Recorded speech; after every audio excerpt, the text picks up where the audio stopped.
शायद पुलिस का फोन है। हेलो,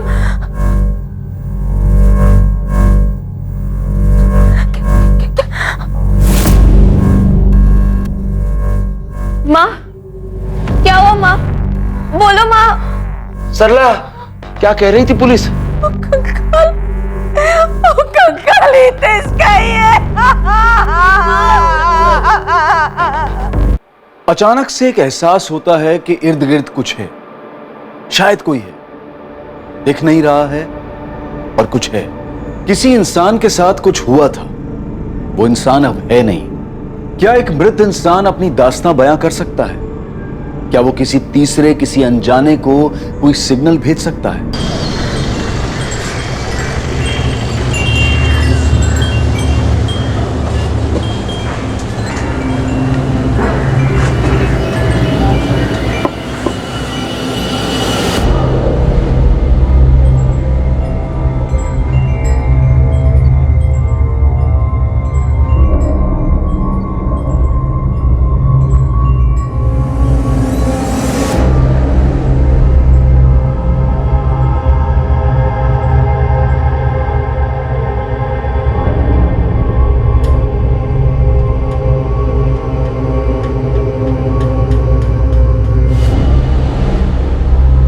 विद्या, तुलसी के लिए इतना बड़ा स्ट्रक्चर बालकनी में कौन बनवाता है? क्या मुकुंद, तुम हर दिन एक ही बात पकड़ के बैठ जाते हो यार। यार देखो तो सही, कितना अजीब लगता है ये। क्या अजीब? एक तुलसी तो है वहाँ। तुलसी थी जो कि पता नहीं कितने टाइम पहले सूख चुकी है, और एक छोटे से पौधे के लिए इतना बड़ा स्ट्रक्चर। हाँ तो बनवाया होगा। मुकुंद देखो, हम यहाँ रेंट पर रहते हैं तो इतना एडजस्ट तो करना ही पड़ेगा ना। अच्छा ठीक है, जब तुम अपना घर बनवाना तो वहां ऐसा कुछ मत बनवाना, ओके? यार मैं इसलिए बोल रहा हूँ क्योंकि देखो वो कितनी जगह घेर रहा है, कितना अजीब है सब कुछ, और वो पौधा ना जाने कितने टाइम पहले सूख चुका है। तो हम वहां नया पौधा लगवा देंगे। वैसे भी तुलसी का होना घर के लिए शुभ होता है, क्या बोलते हो? वो घर नए शादीशुदा जोड़े मुकुंद और विद्या ने किराए पर लिया, लेकिन वो तुलसी क्यारा इतना बड़ा, इतना अजीब था कि मुकुंद चाहकर भी उसे अनदेखा नहीं कर पाता था। उसकी वजह से मुकुंद बेचैन हो जाता था, और अब मुकुंद और विद्या को इस घर में एक दिल दहला देने वाला अनुभव होने वाला था।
विद्या, क्या हुआ मुकुंद? यार वो तुलसी क्यारा। यार तुम्हें नींद में भी वही दिखाई देता है क्या? ये कोई वक्त है इस बारे में बात करने का? नहीं यार, मतलब कितना अजीब लगता है वो। अरे अजीब तुम लग रहे हो, रात को भी वही बात लेके बैठ गए। तुम्हें और कोई थॉट नहीं आ रहा है क्या आजकल? नहीं यार, कुछ अटपटा सा है। सो जाओ मुकुंद। विद्या मेरी बात तो सुनो यार, प्लीज। सुबह मैंने माली को बुलाया, वो आके दूसरा पौधा लगा देगा। अभी प्लीज सो जाओ, मुझे भी सोने दो।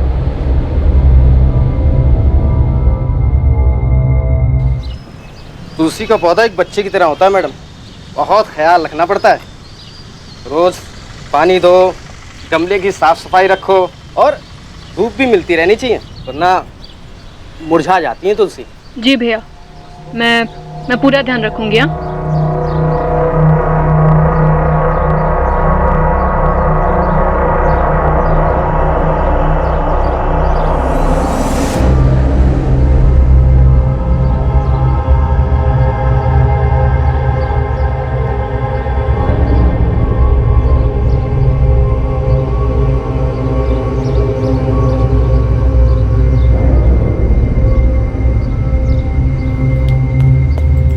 लीजिए मैडम, हो गया।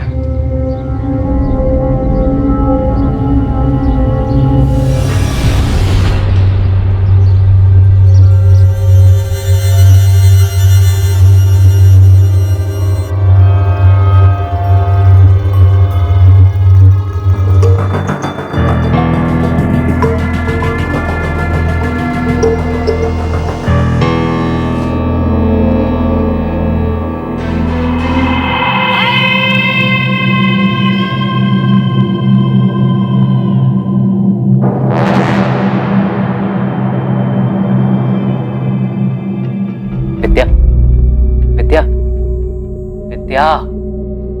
अरे यार अब क्या है मुकुंद, प्लीज फिर से शुरू मत हो जाना तुम। यार उस तुलसी क्यारे को देखकर लगता है जैसे किसी ने अपना सामान लाकर हमारे घर में रख दिया हो। यार इतना बड़ा क्यों बनवाया है वो? मुझे क्या पता मुकुंद। तुम्हें नहीं लगता कि कुछ अजीब है? इतना बड़ा कौन बनवाता है? तुम एक काम क्यों नहीं करते, कल रमन भाई से बात करो, देखो वो क्या बोलते हैं।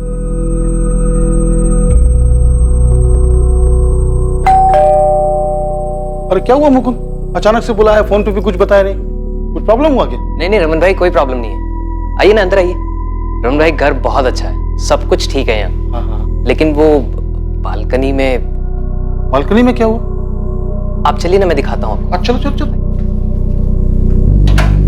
क्या हुआ बोलो बेटा। अब ये जो आपने तुलसी के लिए बनवाया है, ये काफी बड़ा है, काफी जगह भी घेरता है और अच्छा भी नहीं लग रहा है।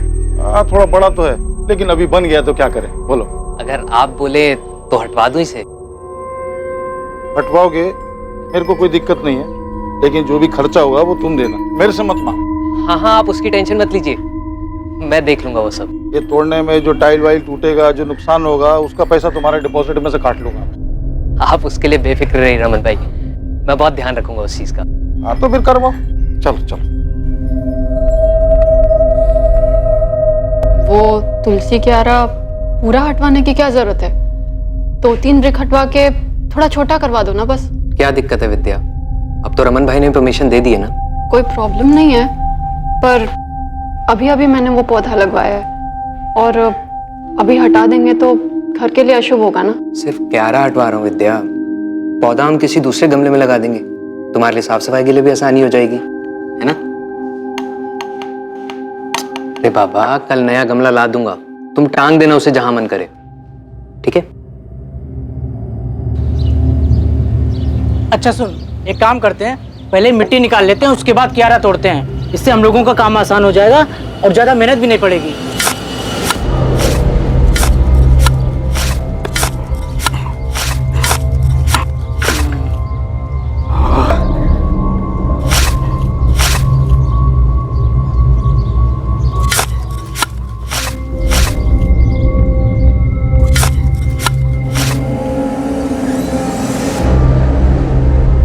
अबे ये क्या है?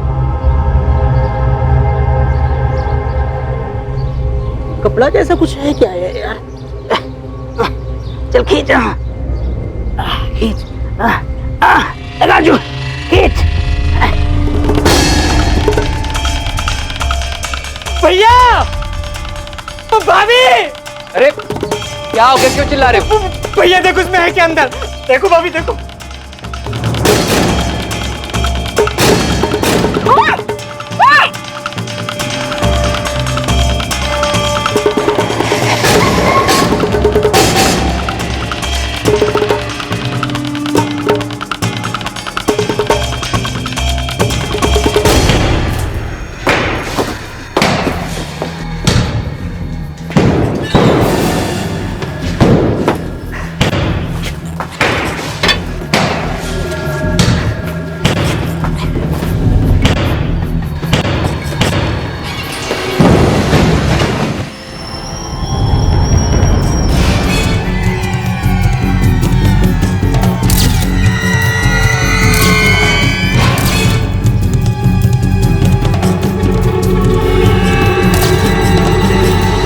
हमें बस 1 महीना ही हुआ है सर किराए पर ये फ्लैट लिए हुए। इतना बड़ा तुलसी का स्ट्रक्चर बालकनी में बहुत अजीब लगता था। मैंने मकान मालिक से बात की, उन्होंने तोड़ने की परमिशन दी। जब तोड़ने लगे तो उसमें से ये कंकाल निकला। मकान मालिक कौन है, नाम क्या उसका? रमन सरवैया नाम है सर। मैंने फोन किया है, वो आते ही होंगे। सर, है तो ह्यूमन स्केलेटन, लेकिन काफी बुरी हालत में। पेल्विक बोन्स तक टूट चुकी हैं। पता नहीं चल रहा है मेल है या फीमेल। स्केलेटन को फॉरेंसिक भेजो रीवा, देखते हैं उन्हें क्या मिलता है।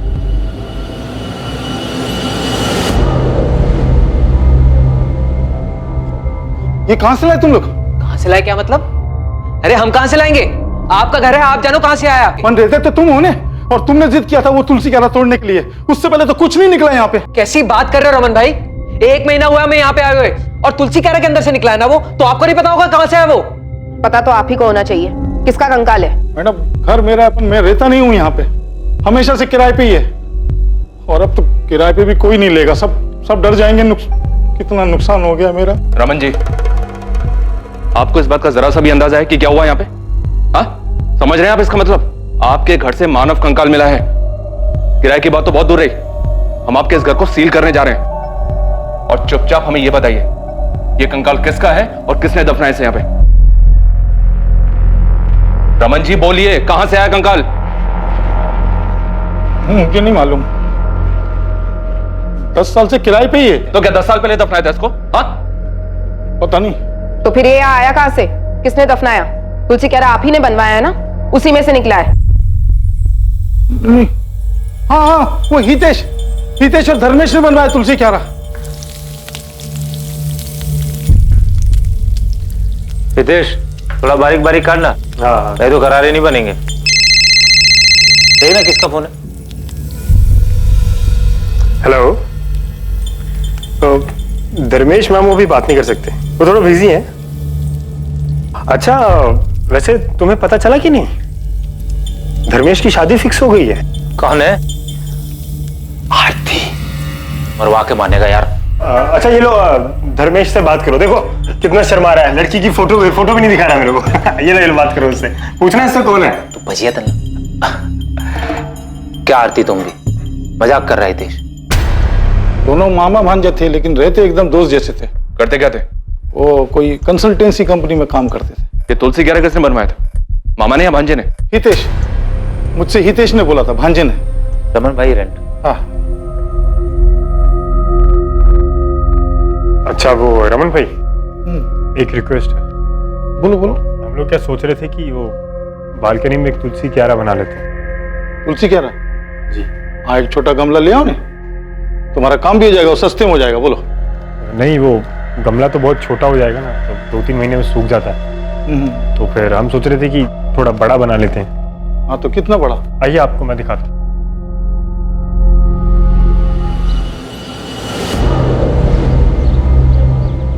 यहाँ पे समझ लो 2 फीट या 3 या 4 फीट। अरे इतना बड़ा क्यों?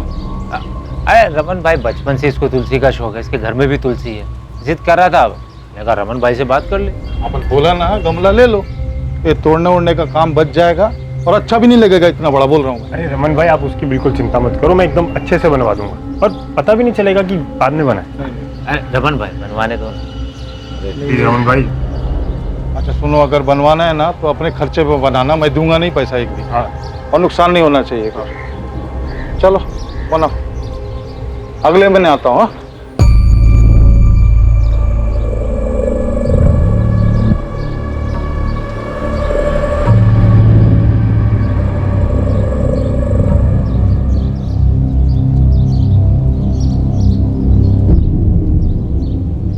धर्मेश, कुछ गड़बड़ तो नहीं लग रहा ना?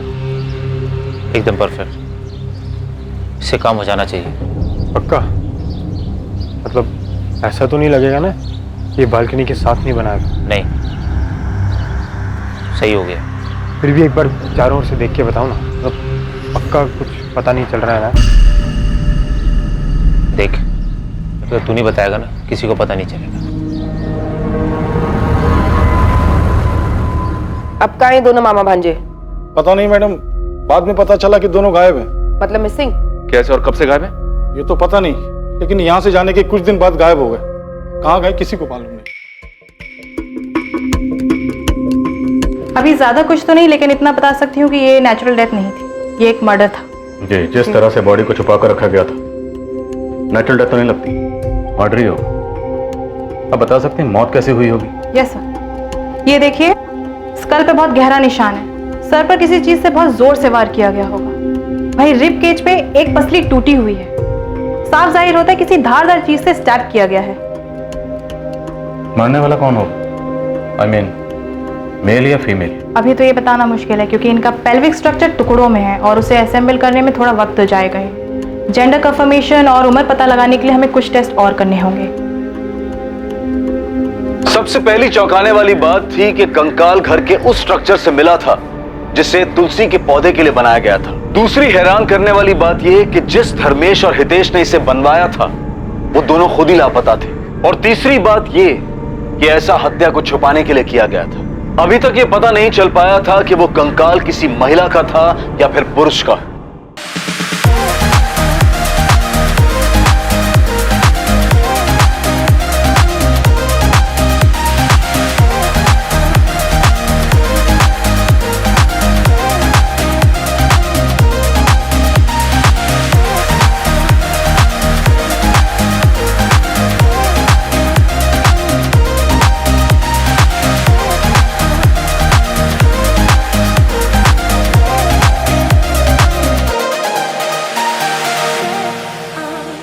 घर खाली कब किया उन दोनों ने? सर अक्टूबर 2017 में। अगस्त 2017 में उन लोगों ने बोला था कि 2 महीने में शिफ्ट कर जाएंगे और फिर अक्टूबर में खाली कर दिया मकान। हितेश ये धर्मेश क्या छे? वो ऑफिस गया है ना। अच्छा रमन भाई, मैं क्या बोल रहा था कि जो हमारा एग्रीमेंट है ना वो अक्टूबर में खत्म हो रहा है। हाँ क्यों? नहीं बस वो हम लोग शिफ्ट करने की सोच रहे थे। ये अचानक से कोई प्रॉब्लम है? नहीं ऐसा कुछ नहीं है, बस हम लोग थोड़ा बड़ा घर देख रहे हैं अभी। सर अक्टूबर 2017 में जब एग्रीमेंट खत्म हुआ तो उन लोगों ने मकान खाली कर दिया। धर्मेश आया था चाबी देने के लिए। अरे धर्मेश, नमस्ते। नमस्ते, आओ अंदर आओ। अरे धर्मेश, इतनी सुबह सुबह? वो रमन भाई फ्लैट की चाबी देने। हाँ लेकिन तुम लोग तो शाम को जाने वाले थे ना। हाँ बस अभी सुबह जाने का प्लान हुआ, सोचा जाना तो है, पूरा दिन आराम करने से अच्छा है अभी निकल लेते। हाँ अभी आ गए हो तो चाय वाय कुछ पियोगे? नहीं रमन भाई, वो हितेश सामान की गाड़ी के साथ वेट कर रहा है। जा कहाँ रहे? अभी तो मैंने और हितेश ने मुंबई जाने का प्लान किया है, देखो क्या होता है। मुंबई सरस है, बहुत कुछ है वहाँ, कुछ ना कुछ हो ही जाता है। अच्छा चलता। तो वो मामा भांजा दोनों मुंबई से मिसिंग हुए? नहीं ये तो पता नहीं सर, लेकिन खाली करने के 15 दिन बाद नवंबर 2017 में पार्क चौक पुलिस ने मुझे बुलाया था। अब मैं कैसे बताऊं कि हितेश धर्मेश किधर है? मेरे घर से तो 15 दिन पहले चले गए वो लोग। अब धर्मेश मेरे को बोला कि उसका और हितेश का मुंबई जाने का प्लान है। सर उन दोनों में से किसी ने हमें कुछ भी नहीं बताया, इसीलिए तो हमने मिसिंग कंप्लेंट भी लिखवाई है। इतना धर्मेश ने मेरे को बताया उतना मैं बता दिया, बाकी मालूम नहीं। धर्मेश ने तुमसे और कुछ कहा था? वो लोग मुंबई में कहाँ जा रहे हैं, वहां जाके क्या करेंगे? सच पूछो तो इतना जोर देके मैंने पूछा भी नहीं। सर पिछले 15 दिन से दोनों में से किसी से कोई बात नहीं हो पाती। ना तो मेरे बेटे धर्मेश का फोन लगता है ना ही मेरे नाती हितेश का। सर मेरी भी हितेश भैया से 15 दिन पहले ही बात हुई थी और उस पर भी वो मैसेजेस से कांटेक्ट में थे। सर ये देखिए, लेकिन इसमें भी भैया ने कभी कहा नहीं कि वो मुंबई जा रही है। जब भी मैं पूछती तो बोलते वो सूरत में ही है। मेरा बेटा धर्मेश भी ऐसे ही कॉन्टेक्ट में था मैसेज से, लेकिन 15 दिन पहले उसका मोबाइल भी स्विच ऑफ हो गया। रमन, ये सब कुछ तेरे घर से जाने के बाद ही हुआ है और सिर्फ तू है जो कह रहा है कि वो लोग बॉम्बे गए हैं। सच सच बता, कहाँ है वो दोनों? मुझे क्या मालूम धर्मेश ने मुझे ही मुंबई जाने के बारे में क्यों बोला। तो वैसे भी वो मेरे फ्लैट पे किराए पे रहता था, कोई मेरे साथ नहीं रहता था। अक्टूबर में उसका एग्रीमेंट खत्म हो गया तो वो लोग खाली कर दिया। वो हितेश और धर्मेश के खाली करने के बाद यानी अक्टूबर 2017 से लेके अभी कुछ दिनों तक 2 अलग अलग लोग किराए पे रहे उस मकान और उनके खाली करने के बाद ये मुकुंद और विद्या आए थे। सर 1 महीने के लिए भी खाली नहीं रहा। बहुत लकी मकान है वो। तुम्हारे उसी लकी मकान में से कंकाल निकला है? हाँ सर निकला है सर, सबको ये खबर भी हो गई है। तो समझ नहीं आ रहा मैं क्या करूं। सबको पता चल गया, कोई किराए पे भी नहीं रहेगा वहां और बेचूंगा तो बिकेगा भी नहीं वो।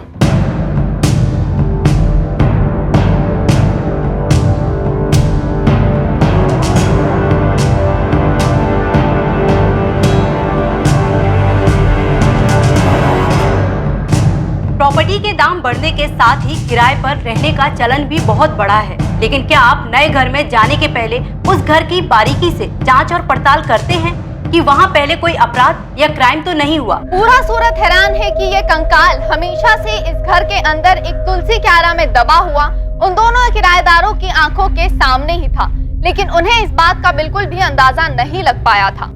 तुलसी क्यारा यहाँ रहने वाले 2 पुराने किराएदारों ने बनवाया था, जो कि खुद भी अभी लापता है। पुलिस को इस मामले में अभी तक कोई भी सफलता हासिल नहीं हुई है और वो मामले की जांच में। रौनक, तुम्हें वो तुलसी क्यारा याद है ना? कैसे भूल सकता हूँ भाभिनी? यार मैं सोच रहा हूँ कहीं और काम देख लो यार। यहाँ तो रात रात भर सिर्फ गधा मजदूरी करवाते हैं और साला इतनी मेहनत के बाद सैलरी के नाम पर अकाउंट में सिर्फ चिल्लर ही आता। मेरे दोस्त मोहित को मेरे बाद जॉब लगी, 6 महीने में कार ले लिया उसने। बता रहा था उसके यहाँ कोई जूनियर मैनेजर की वैकेंसी है, ज्वाइन कर लूँ क्या? भाभिनी ध्यान क्या तुम्हारा?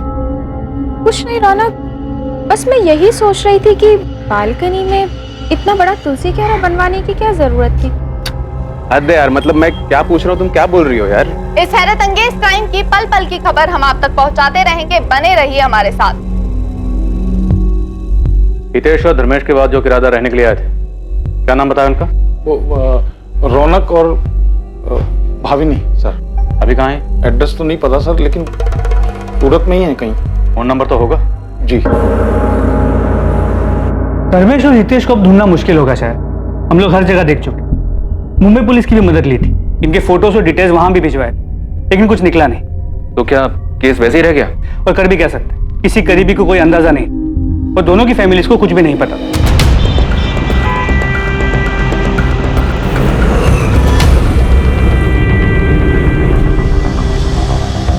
अच्छे लड़के थे दोनों, पता ही नहीं चलता था कि दोनों मामा भांजे थे। उम्र में कुछ ज्यादा फर्क नहीं था, पर दोनों का स्वभाव बहुत ही अच्छा था। कोई गर्लफ्रेंड थी उनकी? ये तो नहीं पता कि वो कौन थी, पर एक लड़की थी जरूर जो कभी कभी आती थी। क्या नाम था? अब नाम तो नहीं जानती, लेकिन वो धर्मेश के साथ दिखती थी कभी कभी।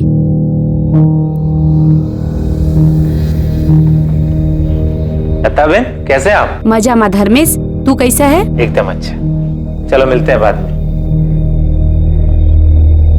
और हाँ, कभी कभी हितेश भी होता था उसके साथ। तो होता ही नहीं है। क्या हो गया लता बहन? आपकी तबीयत कुछ ठीक नहीं लग रही। और डॉक्टर के पास जा रही हूँ बेटा, थोड़ी तबीयत खराब है। दोनों के साथ रहती थी? गर्लफ्रेंड थी या कुछ और? अब मुझे क्या मालूम मैडम, जो देखा था वो बता दिया। एक लड़की 2 बंदों के साथ आती जाती थी, वो भी किसी भी टाइम पर। सोसाइटी वालों ने कभी ऑब्जेक्ट नहीं किया? और रमन भाई को इस बारे में पता था? ऑब्जेक्शन जैसी बात तो कोई सामने नहीं आई, पर हाँ, वो कुसुम है ना 3rd फ्लोर वाली, उसने एक बार बताया था कि वो हितेश की बहन है, तो मुझे कुछ पूछना ठीक नहीं लगा। गलती तो आपसे भी हुई, आपको सब अच्छे से चेक करना चाहिए था ना। अरे मैं क्या चेक करता श्वेता? मेरे को क्या मालूम घर के अंदर क्या चल रहा है क्या नहीं चल रहा है? मेरे को क्या मालूम? मैं क्या दीवार फोड़ के जमीन खोद के देखता कि किधर लाश दबी किधर क्या दबा है? वो जो भी था, अब सब यही बोल रहे कि रमन भाई के घर से कंकाल मिला। आप तो बोलने तो अभी क्या कर सकते हैं? तो क्या मालूम था तो वो लोग इतना सब कुछ कर देंगे और फिर गायब हो जाएंगे। पहले दिन से मेरे को शक करना चाहिए। जब वो हितेश बोला था ना इतना बड़ा तुलसी क्यारा बनाने के लिए, मना कर देना चाहिए। सब पहले से प्लान किया था उन लोगों ने। जब तक तू नहीं बताएगा ना, किसी को पता नहीं चलेगा। धर्मेश और हितेश के ऑफिस गए थे आप लोग, वहां से कुछ पता चला क्या? जी, हम लोग दोनों के ऑफिस गए थे पता करने। ये धर्मेश एक कंसल्टेंसी फर्म में काम करता था। वहां उसके कलीग से बात करने के बाद मुझे लगा कि कुछ तो अटपटा है। जी हाँ, धर्मेश हमारे ही ऑफिस में काम करता था। अब काम में भी ठीक ठाक ही था, लेकिन एक दिन अचानक बोला कि वो ऑफिस छोड़ के जा रहा है। कब की बात है? जी शायद अगस्त 2017 की। ये क्या है? मेरा रेजिग्नेशन लेटर सर, मैं कल से नहीं आ पाऊंगा। क्या? कल से? अरे भाई अचानक ऐसा क्या हो गया कि तुम रेजिग्नेशन लेटर दे रहे हो? सर मैं सारी लाइफ ये नहीं करना चाहता। अच्छा, ताजमहल बनाना चाहते हो क्या? अरे भाई ऑफिस में एडवांस में कुछ नोटिस देने का होता है कि नहीं? मैं यहाँ एक भी दिन नहीं रह पाऊंगा सर, कुछ करना चाहता हूँ। और नोटिस ना देने के लिए सर जो भी चार्जेज हैं वो मेरी सैलरी में से काट लें। मैं कंटिन्यू नहीं कर पाऊंगा सर। रिजाइन करने के कुछ दिन पहले से ही बड़ा अजीब सा बिहेव कर रहा था। अजीब सा बिहेव कर रहा? क्या मतलब? उखड़ा उखड़ा सा रहता था, जैसे कोई परेशानी हो। ऐसा लगता था कि वो अपने काम से पूरी तरह उब चुका है। अब शुरुआत में मुझे लगा कि उसकी कोई पर्सनल प्रॉब्लम होगी, इसलिए मैंने कुछ कहा नहीं। लेकिन पूरा महीना लगभग वो ऐसे ही डिस्टर्ब था। अब उसके इस बर्ताव का असर उसके काम पे पड़ रहा था, इसलिए मैंने उसे डांटा भी। अपनी इस परेशानी की कोई वजह बताई थी उसने? जी नहीं, ऐसी तो कोई वजह नहीं बताई उसने कि जिससे यकीन हो सके कि वो उसी वजह से महीने भर परेशान था। अब जब मैं उससे कुछ भी पूछता था तो सीधा सीधा तबीयत ठीक ना होने का बहाना कर देता था। जब उसने जॉब छोड़ा या कभी बीच में उसने मुंबई जाने की कोई बात की थी? जी मुझसे तो ऐसी कोई बात नहीं की। हाँ, लेकिन हमारे एक लड़का काम करता है तेजस, जो उसका दोस्त भी है। वो हो सकता है शायद उसे कुछ पता। बुलाइए उसे। जी वो तो आज छुट्टी पे है। मुझे तेजस का नंबर और एड्रेस चाहिए। इन सभी बातों को देखने के बाद लगा कि सब कुछ सोच समझ के तय किया गया था। अगस्त 2017 में धर्मेश ने अपनी जॉब छोड़ी। उसी के आसपास हितेश ने रमन को बताया कि वो लोग 2 महीने बाद उसका फ्लैट खाली कर दें, और अक्टूबर 2017 में उन्होंने उसका फ्लैट खाली किया। तो दोनों एक साथ छू मंतर हो गए। हमने उन्हें हर जगह ढूंढा, लेकिन सिर्फ उस किराए के फ्लैट में नहीं गए। कोई मतलब ही नहीं था वहां जाकर। किराएदार बदल चुके थे। हमारे लिए सिर्फ वो अब एक मिसिंग कंप्लेंट था, किसी बड़े क्राइम की भनक तक नहीं लगी।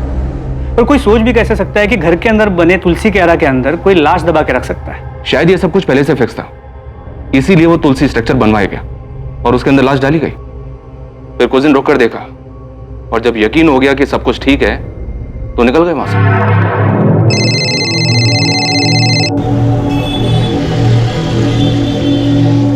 अरे वाह, बोलो। सर, धर्मेश और हितेश के एसके अपार्टमेंट वाले पड़ोसियों से बात हुई। पता चला है किसी लड़की का उनके घर आना जाना था। लड़की? कौन थी वो? नाम एड्रेस कुछ पता चला क्या? नहीं, अब तक नहीं सर। ठीक है, पता करो। किसी लड़की के बारे में पता चला था आप लोगों को जो उनके घर आती जाती हो? हाँ, इन्वेस्टिगेशन के दौरान एक आरती चावड़ा का नाम सामने आया था। धर्मेश के दोस्त तेजस ने भी उसके बारे में बताया।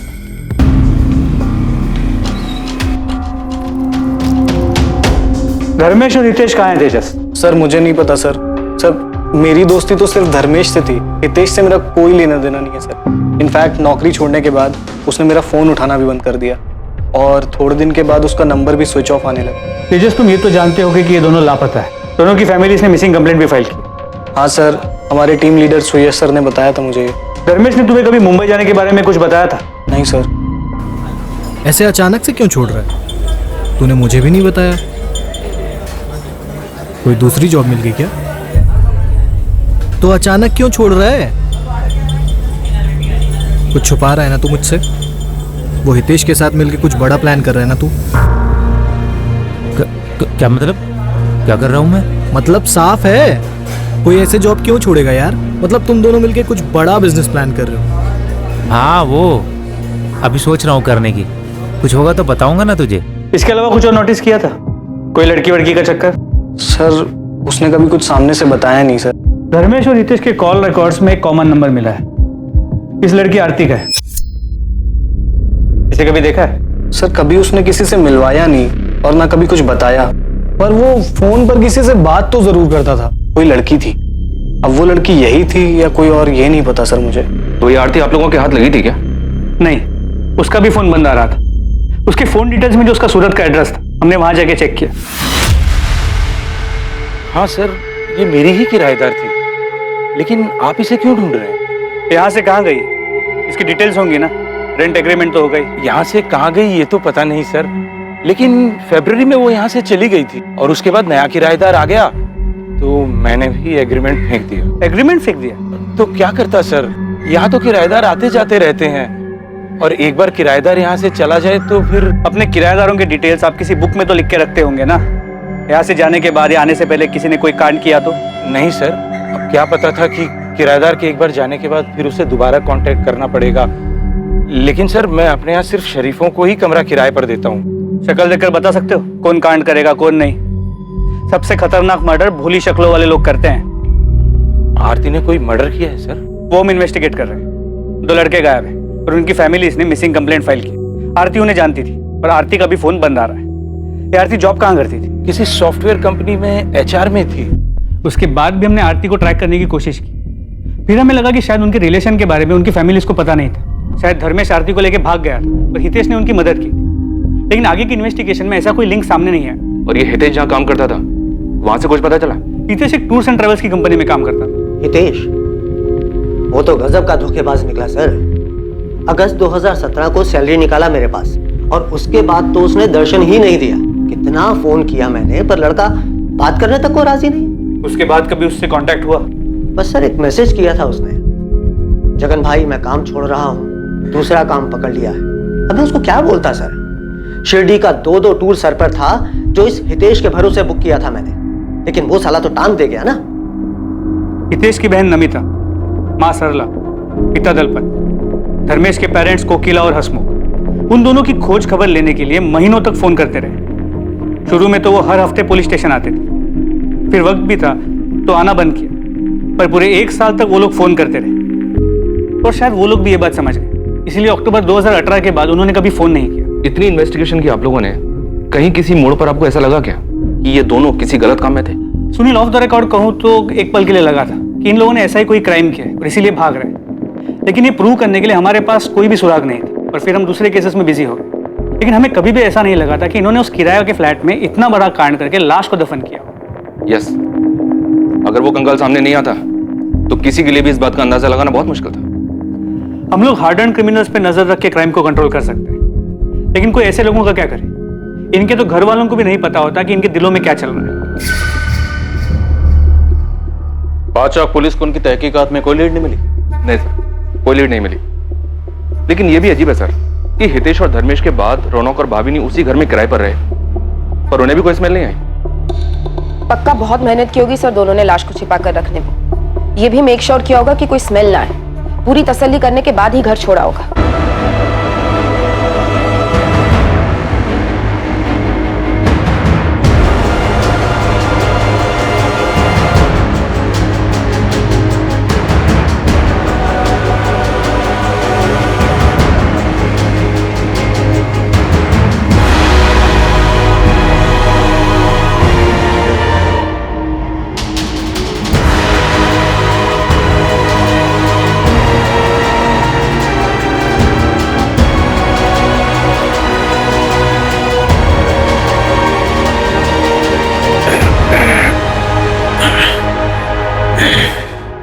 धर्मेश, ऐसे तो कुछ नहीं होगा। हमें ध्यान देना होगा कहीं कोई बदबू ना आए। हाँ हितेश, हमें समय समय पे चेक करना होगा। अगर पड़ोसियों को बदबू आ गई ना, हम फंस जाएंगे। ये आरती भी हमारे लिए पहेली बनी हुई है। रुपेश, कहीं वो कंकाल आरती का तो नहीं? सर मुझे लगता है हमें हितेश और धर्मेश की फैमिली से बात करनी चाहिए। पुलिस से अचानक कांटेक्ट बंद हो गया उनका। कहीं ऐसा तो नहीं कि उनके बेटों ने उन्हें कांटेक्ट कर लिया हो? ठीक है, आप अकेले निकलो, बिना बताए उनके घर पहुंचो, देखते हैं क्या हाथ लगता है। सर एक बार ये रौनक और भावनी से भी बात करें क्या? अक्टूबर 2017 से मई 2019 तक तकरीबन 2 साल ये दोनों उसी घर में रहे। उनके बाद मुकुंद और विद्या जून में। रौनक और भावनी से पूछते हैं सर, क्या उन्हें कभी कोई स्मेल नहीं आई? बुलाओ इन दोनों को भी, उनके पास भी कोई ना कोई कहानी तो होगी सुनाने के लिए। इस हत्याकांड में शक की सुई अब हितेश और धर्मेश पर थी और अभी तक पुलिस को इसका भी कोई अंदाजा नहीं था कि मरने वाले की पहचान क्या थी। वो सिर्फ अंदाजा लगा रहे थे कि विक्टिम शायद आरती थी, जिसे दोनों ही सस्पेक्ट जानते थे। लेकिन उसकी हत्या क्यों हुई थी, इसकी भी अभी तक कोई वजह सामने नहीं आ पाई थी। क्या वाकई में पुलिस का यह अंदाजा सही था? क्या सच में ऐसा ही हुआ था, या कहानी में कोई तीसरा एंगल भी था जिसमें न मारने वाले का पता था और न मरने वाले का?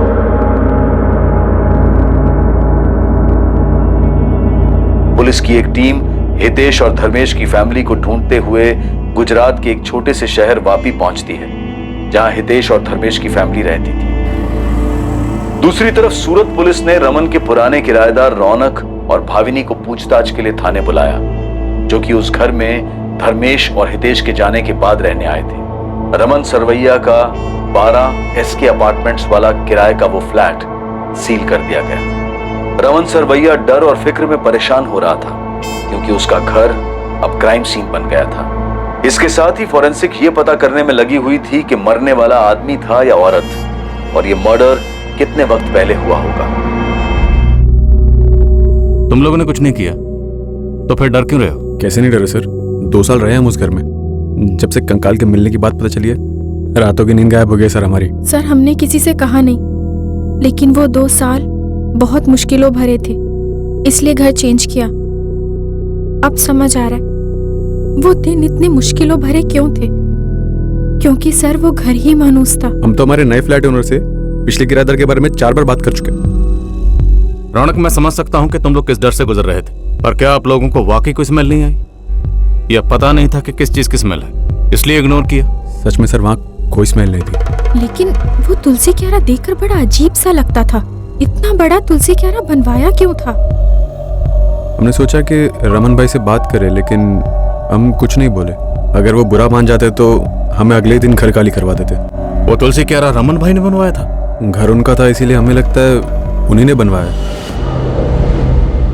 एक बार जब रमन भाई किराया लेने आए तो तुलसी का पेट सूख गया था।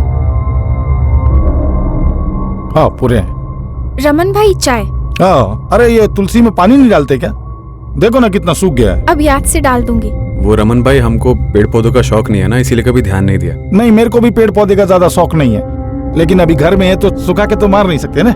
हाँ। 2-4 बूंद डाल दिया करो, क्या पता फिर से हरा हो जाए। उनका बोलना उस वक्त हमें अजीब नहीं लगा था, लेकिन अब जब पता चला है कि उसमें सिर्फ तुलसी नहीं थी, तो हम सोच रहे थे कि क्या रमन भाई को उस बारे में कुछ पता था। तुम्हें क्या लगता, रमन भाई ने जानबूझकर ऐसा बोला था? ऐसे ही कैसे किसी पर उंगली उठाए सर, उनके लिए भी ठीक नहीं होगा। हो सकता है जैसे हमें ना पता चला हो, उन्हें भी कुछ ना पता चला हो। ठीक है, आप दोनों जा सकते हैं।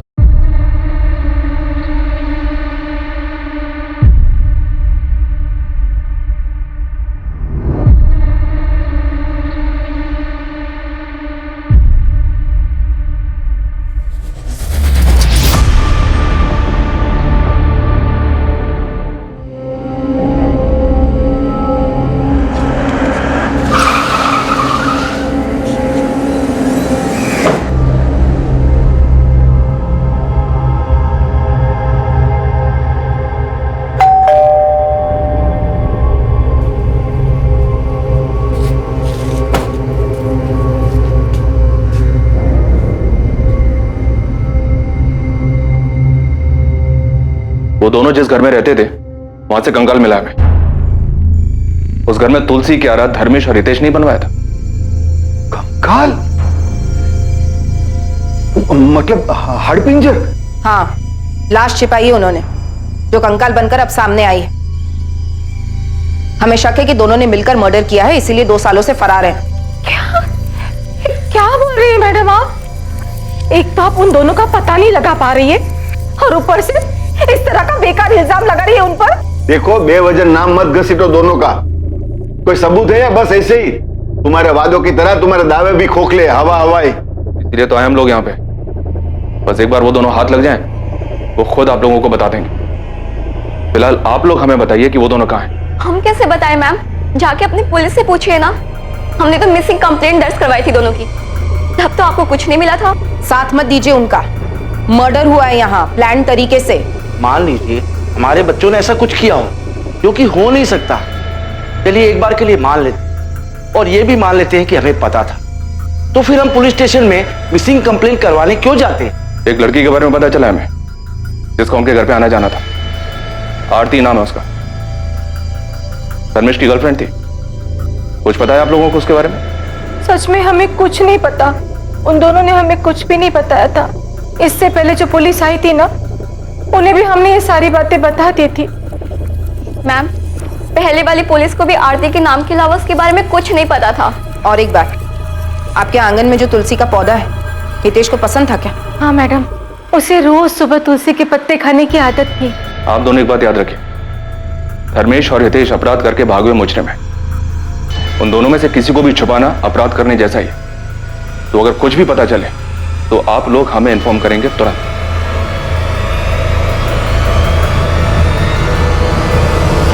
डॉक्टर, कोई नई इन्फॉर्मेशन? जी बिल्कुल, मैं आपको बता सकती हूँ कि मरने वाला कोई मेल था और उसकी उम्र तकरीबन 24 से 30 वर्ष रही होगी।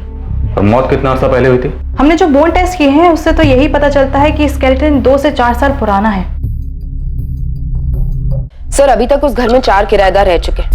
पहले धर्मेश और हितेश, और उनके बाद भाविनी और रौनक। पता नहीं किसने किसको मारा है। मुझे नहीं लगता रौनक और भावनी ने किसी को मारा, क्योंकि उनसे बातचीत में ऐसा कुछ सामने नहीं आया। ये तो अजीब ही है सर। अभी तक तो हम इस मामा भांजे की जोड़ी को सस्पेक्ट मान के चल रहे थे कि इन्होंने शायद किसी लड़की को मारा था और शायद वो आरती होगी, लेकिन यहां तो मामला ही उल्टा निकला। तो फिर मरा कौन था सर? नहीं, जो भी हो, इतना तो है कि ये जुर्म तब हुआ जब उस घर में ये मामा भांजा दोनों रह रहे थे। वो दोनों गायब है, तो इन दोनों का इस जुर्म से कोई ना कोई ताल्लुक तो है। जी सर, मुझे भी ऐसा ही लगता है। वो तुलसी क्यारा भी उन दोनों की करामात थी और उन दोनों के वापी वाले घर में भी हमने तुलसी क्यारा देखा। इस बात के चांसेस ज्यादा हैं कि इन दोनों ने किसी तीसरे को मारा जो कि मेल था। या ये भी हो सकता है कि मामा भांजा की आपस में किसी बात को लेकर खटास रही और हितेश ने धर्मेश को मार डाला, क्योंकि रमन को वो तुलसी क्यारा बनाने के लिए हितेश ने अप्रोच किया था।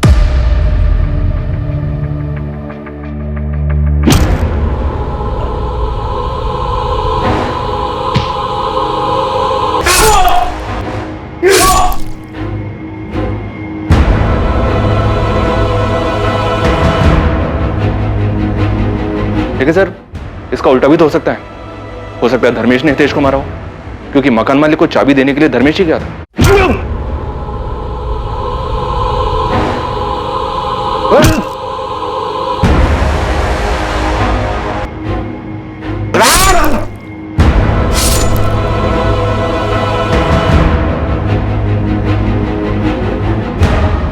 दोनों ना से ही कोई एक तो पकड़ में आए जो हमें सच बता सके कि असल में वहां हुआ क्या था। या फिर हमें ये आरती मिल जाए।